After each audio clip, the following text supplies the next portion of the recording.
तो बेसिकली बात करते हैं थर्मोफोब ऑइंटमेंट के बारे में। ये आती है कैडिला हेल्थ केयर कंपनी की। तो बात करते हैं इसका सीधा इसके कंटेंट के बारे में। तो इसमें आती है एक ये आता है एक हेपरिन एंड बेंजाइल निकोटिनेट। तो दोस्तों इसके बारे में बात करते हैं हेपरिन सोडियम के यूजेस के बारे में। तो बेसिकली इसका यूज होता है जैसे बवासीर में होता है, एनस में खुजली वगैरह होती है, एनस गुदा में विषाणु वगैरह जैसे खुजली से हो जाती है, सूजन वगैरह रहती है, दर्द होता है, खुजली होती है, स्वेलिंग वगैरह जैसे ब्रेस्ट वगैरह में स्वेलिंग रहती है। तो ये हेपरिन सोडियम इसका यूज स्वेलिंग वगैरह को हटाने के लिए होता है।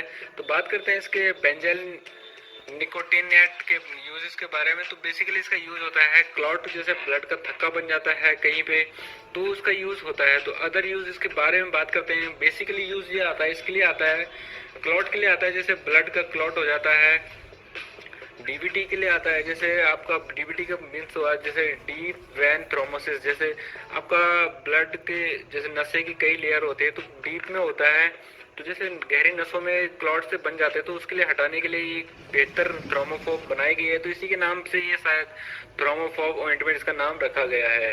तो अदर यूज है इसके जैसे पोषण के लिए होता है, पोषण में कमी हो जाती है, चर्म रोग के लिए होता है, और क्लॉट के लिए होता है क्लॉटिंग को हटाने के लिए, और होता है पल्मोनरी एम्बोलिसिस जैसे इसका मतलब हुआ जैसे फेफड़ों की नसों में जैसे नस रहते हैं फेफड़ों की तो उसमें क्लॉटिंग वगैरह होना शुरू हो जाते हैं, खून का थक्का बनना हो जाता है तो इसके लिए यूज होता है। एंजाइना के लिए होता है जैसे छाती का दर्द होता है, छाती में दबाव पड़ जाता है, भारीपन जकड़न होता है, तो इसका बेसिकली यूज होता है। जैसे हार्ट में जैसे हार्ट में ब्लड सर्कुलेशन अगर ब्लड कम हो जाता है तो चेस्ट पेन होना शुरू हो जाता है तो उसमें भी यूज होता है।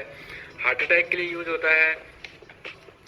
और आपको बेसिकली मैंने और आपको वर्ड बता दिया इसके यूज। सूजन में कमी होती है, दर्द हो रहा है, खुजली हो रहा है, स्किन नीली पड़ रही है, जैसे स्वेलिंग आ रखी है, कहीं पे ब्लड जम गया है, तो उसमें आप इसका यूज लगाएंगे तो ये एक नसों के लिए फैलाव करता है और आपकी क्लॉटिंग को खत्म करता है। तो बेसिकली ये क्लॉटिंग के लिए बहुत अच्छा रिजल्ट इसका है और मानी जानी कंपनी का एक एथिकल ब्रांड है।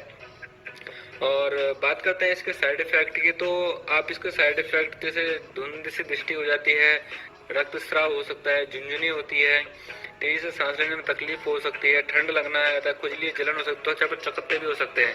तो बेसिकली आप इसको और सावधानियों की बात करते हैं तो खुली जगह पर लगाने से पहले